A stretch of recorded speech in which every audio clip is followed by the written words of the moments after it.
Australia joins Canada's side. PM's brutal 8-word response to Trump goes viral worldwide. Australia just delivered the most devastating diplomatic rebuke any American ally has issued in the modern era. In a statement already viewed more than 47 million times across social media platforms in less than 24 hours, Australian Prime Minister Anthony Albanese looked directly into the cameras and said, 8 words that have now ricocheted across every foreign ministry on earth. We will not be bullied by anyone, ever. Hit that subscribe button right now because you won't want to miss any of the videos I release. So, what triggered this unprecedented Allied defection? According to multiple senior officials within both the Australian and Canadian governments who spoke to reporters on the condition of anonymity, the breaking point came on March 11th, when the Trump administration formally threatened both nations with a 35% blanket tariff on all goods, coupled with a classified diplomatic cable, the contents of which were later leaked to the Australian and the Globe and Mail, demanding that both countries withdraw from the Five Eyes intelligence sharing arrangement unless they agreed to restrict trade with China below the threshold Washington dictated. And this isn't a minor policy dispute or routine diplomatic friction. This is the first time in 74 years of the ANZUS alliance that an Australian government has publicly positioned itself in direct opposition to Washington using language that international relations scholars are already calling a formal break from the post-war order. And believe me, when a prime minister who has spent 3 years carefully managing the U.S. relationship suddenly uses the word bullied at a nationally televised press conference flanked by his defense minister and foreign minister, you know the strategic partnership that has defined the Asia-Pacific since 1951 just reached a point of no return. Here's the full picture of what's been unfolding. Tensions between Canberra and Washington had been quietly building since January, when the Trump administration's trade team began circulating internal memos, portions of which were later published by the Financial Times, describing Australia and Canada as soft dependency states that had been free-riding on American security guarantees for decades without reciprocal economic concessions. Those memos never became public policy at the time. But everything changed on March 8th, when Canadian Prime Minister Mark Carney flew to Washington for what his office described as a routine bilateral meeting, and instead found himself confronted, according to 3 Canadian officials who later described the encounter, with a presentation from senior trade advisors that included a document titled Allied Recalibration Framework, which outlined punitive measures against any Five Eyes partner nation that maintained trade volumes with China above 12% of GDP. Carney reportedly asked for 30 days to consult Parliament. The White House gave him 72 hours. When Carney returned to Ottawa and issued his own statement on March 10th, calling the framework incompatible with national sovereignty and the foundational principles of Allied cooperation, the Australian government was watching. Prime Minister Albanese convened an emergency session of the National Security Committee of Cabinet at 6:00 a.m. Sydney time on March 11th. The meeting, held in the secure facilities beneath Parliament House in Canberra and attended by the heads of ASIO, the Australian Secret Intelligence Service, the Chief of the Defence Force, and all senior cabinet ministers, lasted 4 hours and 17 minutes according to the Prime Minister's official schedule. What those officials decided in that room changed everything. This wasn't about trade percentages or tariff schedules. This was about whether Australia would accept the principle that an American administration could dictate the terms of its sovereign economic relationships under threat of punitive action from its oldest security partner. Smash that like button if this is making sense so far. Here's where it really gets serious. Within 2 hours of the National Security Committee meeting ending on the morning of March 11th, Prime Minister Albanese placed a direct call to Mark Carney. According to sources in both capitals who described the conversation to their respective national broadcasters, Albanese opened the call by stating plainly, "Mark, what they are proposing is not an alliance condition. It is an ultimatum. Australia does not accept ultimatums from any party, including Washington. I believe we should stand together on this, and I believe we should say so publicly today." The call lasted 47 minutes. By 2:00 p.m. Canberra time, both leaders' offices had coordinated a simultaneous statement. The room in Parliament House where Albanese delivered his remarks was, according to journalists present, completely silent when he reached the 8 words. His voice was steady, not angry, measured, which made the words land harder. "We will not be bullied by anyone, ever." Carney, in Ottawa, issued a parallel statement within 6 minutes, calling Australia's position a demonstration of exactly the kind of principled allied solidarity that defines the difference between a rules-based international order and a transactional one. And then something no one predicted happened. Within 4 hours, the leaders of New Zealand, the United Kingdom, and Canada's Parliament had all publicly aligned with the Albanese statement. Drop a comment right now if you saw this coming. I read every single one. Now things get absolutely explosive. By 8:00 p.m., Canberra time, the Australian Department of Foreign Affairs and Trade published a formal diplomatic note, an extraordinary step in peacetime, addressed to the U.S. State Department and classified at the protected level but subsequently tabled in the Australian Senate, which made it public record under parliamentary procedure. The note contained 2 formal objections. Objection 1 challenged the legal basis of the proposed tariff framework, specifically stating that the proposed tariff instrument, as described in communications received by the Australian government on March 9, 2025, constitutes a violation of Article 8 of the General Agreement on Tariffs and Trade and is inconsistent with the obligations assumed by the United States under the Australia-United States Free Trade Agreement of 2005, which remains in full legal force. Objection 2 challenged the intelligence sharing conditions, stating that any attempt to condition the continuation of Five Eyes arrangements on the sovereign economic policy decisions of member nations is incompatible with the foundational charter of that arrangement, which was established on the basis of shared democratic values, not transactional compliance. But the truly devastating element of the diplomatic note was what came in its supporting annexure. The annexure referenced in unclassified terms that Australian intelligence officials had documented 14 separate instances between November 2024 and February 2025 where information shared through Five Eyes channels had subsequently appeared in U.S. trade negotiation positions in ways that suggested intelligence material was being repurposed for commercial leverage. One paragraph stated, "On January 17, 2025, information relating to Australian sovereign wealth fund positions, communicated through intelligence channels under full classification protocols, subsequently appeared in a U.S. Treasury briefing document presented to Australian trade officials in a formal negotiation context 3 days later." Another paragraph detailed a second instance. On February 4, 2025, signals intelligence shared by Australian Signals Directorate regarding Chinese government communications was reportedly used to inform a U.S. trade team briefing without notification to or consent of Australian authorities, in violation of established Five Eyes operational protocols. This move sent shockwaves through Washington and every allied capital on Earth. When a Five Eyes partner formally documents in public parliamentary record that shared intelligence may have been repurposed for trade leverage, the architecture of Western intelligence cooperation faces a challenge it has never previously confronted. This isn't the first time Australia and the United States have had serious diplomatic friction.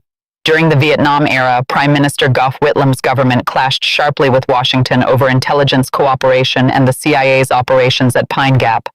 The relationship survived, largely because the strategic imperatives of the Cold War kept the alliance intact regardless of political tension. Then came the Iraq War era. Prime Minister John Howard committed Australian forces despite significant domestic opposition. The alliance deepened even as European partners pulled back. Most observers considered Australia's strategic alignment with Washington essentially permanent. Now it's completely different. This rupture is publicly documented in parliamentary record. The objections involve specific intelligence violations, not policy disagreements. The language used by the Australian Prime Minister is language that has never been used publicly about Washington by any Australian leader in the post-war period, and 5 allied nations have now publicly aligned with Australia's position within 24 hours, with reports indicating Germany and France are preparing similar statements. The pattern is clear. Australia weathered previous frictions through quiet diplomacy and strategic patience. But when evidence involves documented misuse of classified intelligence for commercial gain, even the most reliable allied relationships reach structural limits. Subscribe immediately if you haven't yet. This content doesn't exist anywhere else. So what exactly triggered this complete breakdown in allied trust? According to senior officials in both Canberra and Ottawa and intelligence analysts familiar with the underlying material, 3 specific pieces of evidence proved dispositive. First, the leaked Allied Recalibration Framework document. Australian intelligence services obtained a full copy of the internal White House trade document through standard liaison channels on March 9th, and according to a senior Australian intelligence official who described its contents in general terms to the ABC's investigative unit. The document made explicit that the tariff threat was not an end in itself. It was described internally as a compliance mechanism, a tool to force allied governments into economic postures that served U.S. commercial interests in specific sectors, primarily rare earths, agricultural commodities, and semiconductor supply chain positioning. The document named Australia and Canada as the primary initial targets precisely because of the assessment that both governments lacked the political will to publicly resist. The document reportedly included timelines, escalation pathways, and an internal assessment describing Australia's likely response as manageable capitulation within 21 days. Second, the financial exposure analysis. Trade economists at the Australian Treasury and the Bank of Canada independently modeled the impact of the proposed 35% tariff regime and, according to reporting from the Sydney Morning Herald and the Globe and Mail, which cited officials familiar with the models, the analysis showed cumulative GDP impact over 5 years of $312 billion Australian dollars for Australia and $287 billion Canadian dollars for Canada. According to Dr. Sarah Chen, chief economist at the Australian Treasury, who spoke in general terms about the modeling, the numbers made clear that the proposed framework was not designed to achieve trade balance adjustments. The scale and targeting of the proposed measures were only consistent with a structural objective of forcing both economies into near-complete trade dependency on the United States and away from any independent commercial relationships in the Asia-Pacific region. Treasury modeling reportedly identified that the framework, if implemented, would have required Australia to reduce its trade with China by 67% within 36 months. Here's the absolute kicker. The third piece of evidence involves the intelligence breach documentation that Australian Signals Directorate officials had been quietly compiling since November 2024. 14 separate incidents, documented with timestamps, classification markings, and transmission records, showing a pattern where protected intelligence shared under Five Eyes protocols subsequently appeared in U.S. commercial negotiating positions. One internal ACO report, declassified and tabled in the Australian Senate as part of the parliamentary procedure triggered by the formal diplomatic note, describes a November 2024 incident where Australian Defence Department communications regarding sovereign procurement decisions were shared through intelligence channels and then appeared, according to the report, in the context of a U.S. commercial proposal presented to Australian defence procurement officials within 72 hours of the original transmission, in a manner that could only be explained by access to the classified communication. One senior official, whose identity is protected under Australian whistleblower legislation, is quoted in the report as stating, "This is not a mistake or an oversight. The pattern is systematic. They are reading our mail and using it to sell us products." Don't go anywhere. The most explosive part is coming next. And here's what should alarm everyone, regardless of political affiliation. This isn't just about Australia or Canada or this specific trade dispute. If a U.S. administration can threaten its closest intelligence partners with economic punishment for maintaining independent trade relationships and simultaneously repurpose classified intelligence for commercial advantage, then the entire system of allied cooperation that has maintained Western security for 75 years is no longer based on shared values. It is based on transactional compliance with American preferences. Once that precedent is fully established, every allied government in Europe, Asia, and the Pacific will face the same calculation. Either subordinate your sovereign economic decisions to Washington's commercial interests, or lose the security umbrella you have built your national defense around. The implications for the rules-based international order are not incremental. They are existential. This puts the Trump administration in an absolutely impossible diplomatic and legal position. On one side, it faces a formal parliamentary record in Australia containing specific documented allegations of intelligence misuse, meaning the allegations are now part of public international law and cannot be quietly buried through bilateral diplomacy. On the other side, it confronts a coalition of 5 allied governments that have publicly aligned behind Australia's position within 24 hours, meaning any punitive response against Australia triggers a broader allied confrontation. And here's the impossible bind. If the administration claims Australia's intelligence breach allegations are false, it directly contradicts the formal diplomatic note tabled in the Australian Senate, which includes specific dates, classification markings, and documentary evidence that would require full public rebuttal. If the administration acknowledges the intelligence sharing occurred but claims it was for legitimate national security purposes, it faces the Australian Treasury modelling showing the intelligence was used in commercial negotiating contexts with no plausible security justification. If the administration argues it has the sovereign right to apply tariffs to any trading partner, it still faces the specific breach of the Australia-United States Free Trade Agreement of 2005, which contains explicit dispute resolution mechanisms that the Australian government has now formally invoked. There's no defense strategy that addresses all three pieces of evidence simultaneously. Constitutional law experts and international relations scholars are calling this the most serious challenge to the post-war alliance system since the Suez Crisis of 1956.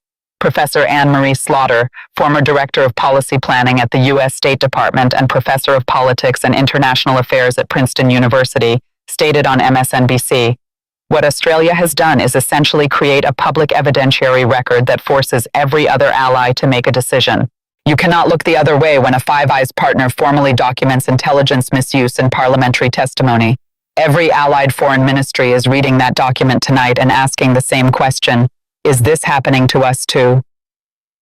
Former CIA Director William Burns, who served under both Republican and Democratic administrations, told the Council on Foreign Relations, "The Five Eyes arrangement has survived decades of political tension precisely because it was treated as categorically separate from political and commercial considerations.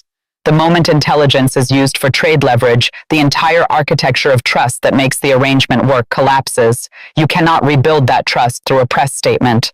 Even former National Security Advisor John Bolton, who served under the first Trump administration and has frequently defended its foreign policy approach, wrote in a Washington Post op-ed, "Whatever one's views on the trade policy questions involved, the specific allegation that Five Eyes intelligence was repurposed for commercial negotiating advantage is, if proven, a breach of allied trust that goes well beyond politics. I say this as someone who believes strongly in American strategic primacy. You cannot maintain allied relationships worth having if allies cannot trust that their classified communications are protected from commercial exploitation. Do me a favor and slam that like button because it genuinely helps this video reach more people. So, let's break down what this means. First, immediate structural damage to the Five Eyes intelligence arrangement. The Five Eyes arrangement, which shares signals intelligence among Australia, Canada, New Zealand, the United Kingdom, and the United States, operates entirely on the basis of classified mutual trust. It has no treaty basis in public international law. There is no enforcement mechanism. The only thing that makes it work is the absolute confidence of each member that intelligence shared is protected from misuse. The Australian parliamentary record has now introduced formal doubt about that confidence.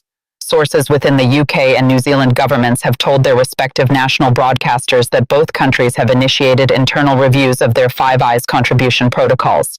If those reviews result in reduced sharing or restricted access, the arrangement's operational value diminishes for everyone, including the United States. Second, massive implications for U.S. trade negotiating position across the entire Indo-Pacific. Australia and Canada are not isolated cases. Japan, South Korea, the Philippines, and every other major U.S. economic partner in the Asia-Pacific is watching this confrontation in real time. If Australia successfully resists the tariff framework without devastating economic consequences, it establishes a model for allied resistance. If Australia capitulates, it establishes a model of compliance that every other U.S. partner will face in subsequent negotiations. Either outcome fundamentally reshapes the U.S. negotiating position across every bilateral relationship in the region for the next decade. Finally, institutional implications for the rules-based international order extend far beyond any single tariff dispute. The Australian diplomatic note invoked the General Agreement on Tariffs and Trade, the Australia-United States Free Trade Agreement, and Five Eyes operational protocols simultaneously. It did so in public parliamentary record, not private diplomatic channels. That combination, formal legal challenge plus public documentation plus allied solidarity, creates a template that other U.S. partners can follow. The question is no longer whether allies will push back. The question is whether the institutional frameworks that have governed allied relationships since 1945 are strong enough to contain the pressure. Drop a comment below with your thoughts. I'm genuinely curious to see your perspective. But beyond the immediate diplomatic fallout, this represents a test of whether the rules-based international order can still function as designed. The architects of the post-war system created mechanisms like the GATT, NATO, ANZUS, and the Five Eyes precisely to manage great power competition through institutional rules rather than pure coercion. The founders of those systems specifically feared a future in which the most powerful member used institutional membership as leverage for bilateral compliance rather than collective security. The Australian crisis is exactly the scenario they designed those institutions to prevent. If the system works, if the dispute resolution mechanisms in the free trade agreement function as written, if the Five Eyes operational protocols are enforced, if Allied solidarity creates space for diplomatic resolution, it demonstrates that the post-war institutional order can constrain even great power coercion. If the system fails, if economic power overrides institutional obligation and Allied solidarity collapses under bilateral pressure, it demonstrates that the rules-based order is, in practice, only binding on smaller powers. This scenario is causing absolute pandemonium within the State Department and across the national security apparatus. Reports indicate the National Security Council has been in nearly continuous session since the Australian diplomatic note was tabled, with senior officials scrambling to develop a response that addresses the intelligence breach allegations without either confirming them or triggering a full Allied review. The State Department faces an impossible situation. Directly refuting Australia's parliamentary record risks a full public confrontation with documentary evidence. Acknowledging the concerns without full accountability risks setting a precedent that the breach is acceptable. Meanwhile, the White House is in crisis mode. Senior staff have reportedly been meeting with the NSC legal counsel around the clock. Early public statements from administration officials characterized Australia's note as a mischaracterization of standard intelligence liaison procedures. Language that legal experts immediately identified as stopping well short of a denial. But polling conducted across 5 allied nations after the Albanese statement shows that 71% of Australians support their Prime Minister's position, including 58% of voters who supported the previous Conservative government. In Canada, 67% of respondents said Carney was right to align with Australia. And in the United Kingdom, 64% of respondents said their government should formally review intelligence sharing protocols with the United States pending resolution of the dispute. When the administration addressed the situation publicly on Thursday, the response focused on defending the administration's authority to set tariff policy and called Australia's statement an unhelpful escalation driven by domestic political considerations. But it did not address the specific intelligence breach allegations described in the Australian Senate annexure. Legal experts immediately noted the omission. Stay with me because what comes next will completely change your understanding of where this leads. Here's what makes the administration's position so precarious and its response so strategically dangerous. By characterizing Australia's statement as domestically motivated political posturing, the administration is implicitly dismissing the documented intelligence breach allegations as theater rather than engaging with their substance. But that framing is being read by every other Five Eyes partner as a signal that documented breaches will be met with denial rather than accountability. Which means every allied intelligence agency is now running its own quiet review, asking the same question Australia asked. Have our classified communications appeared in U.S. commercial negotiating positions? Intelligence analysts and former senior officials immediately identified this strategic disaster. Dr. Evelyn Farkas, former Deputy Assistant Secretary of Defense for Russia, Ukraine, and Eurasia, told MSNBC, "The administration's response is doing exactly what you would never tell a diplomat to do. It is treating a documented institutional grievance from a close ally as a political attack to be deflected, rather than a serious allegation to be investigated." Former Australian Foreign Minister Gareth Evans observed, "Albanese has given Washington a clear and documented path to resolution. Acknowledge the breach, commit to protocol reform, and withdraw the tariff ultimatum. The refusal to engage with the substance of the note is accelerating the Allied realignment rather than preventing it." This goes far beyond one tariff dispute or one prime minister's press conference. It's about whether the United States can maintain an alliance system premised on institutional trust when that trust has been publicly and formally challenged by one of its closest partners. If a U.S. administration can repurpose Five Eyes intelligence for commercial leverage without facing institutional accountability, then every future administration understands that intelligence sharing is a one-way extraction tool rather than a mutual security arrangement. That understanding, once established, makes the arrangement worthless for everyone. If this blows your mind, hit that like button right now. Here's the current situation. 5 allied governments have publicly aligned behind Australia's formal diplomatic objection based on documented intelligence breach allegations and an unlawful tariff framework. The Australian Senate has tabled classified documentation that is now part of the public international record.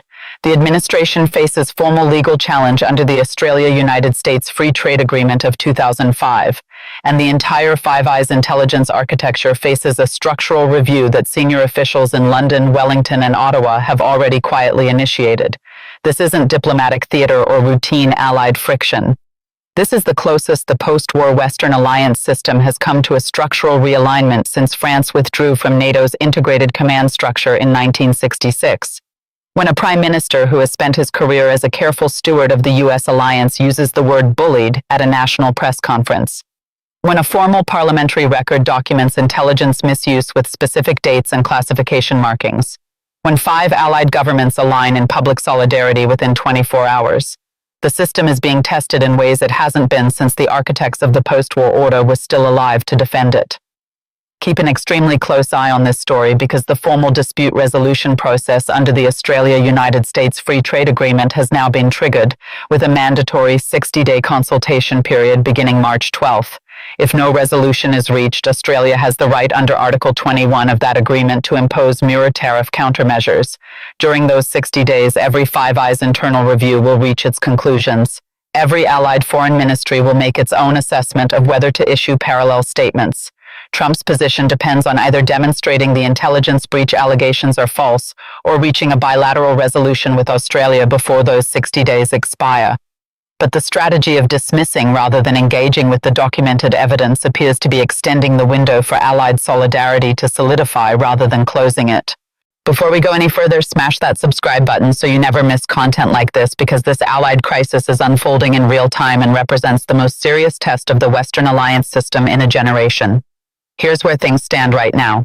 5 allied governments have formally aligned behind Australia's 8-word statement and the detailed diplomatic note that followed it.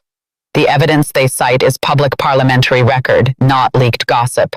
Specific dates, classification markings, documented instances of intelligence being repurposed for commercial advantage. The administration's response has focused on defending tariff authority rather than addressing the intelligence breach allegations, a strategic omission that every allied intelligence review is treating as confirmation rather than denial. And the 60-day consultation window under the Free Trade Agreement is running, with the outcome determining whether Australia imposes countermeasures and whether that triggers the broader allied confrontation that 5 foreign ministries are currently preparing for. This isn't a bilateral trade spat that will be resolved over a phone call.